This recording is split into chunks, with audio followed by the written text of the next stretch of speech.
สวัสดีครับผมมื้อนี้ก็เอาสาระดีๆมาแบ่งมาปันคือเก่าครับผม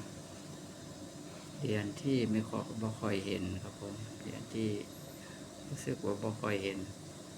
หายากอยู่เลยครับเนี่ยปีนี้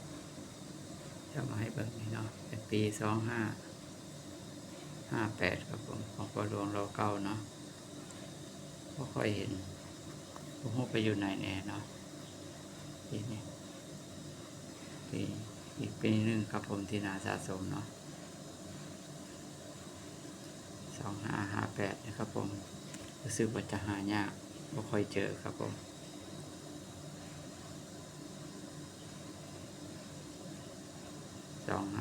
2558กับ2556ครับผมที่บ่ค่อยเจอหายาก2 ปีนี้แหละครับผม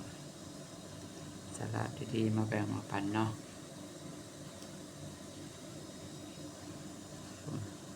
น่าสะสมครับผมปีนี้เนาะเหรียญที่น่าสะสมเก็บในสภาพสมบูรณ์เด้อพี่น้องเด้อควรเก็บในสภาพสมบูรณ์อนาคตจะมีราคาเนาะสภาพสวยงามครับผม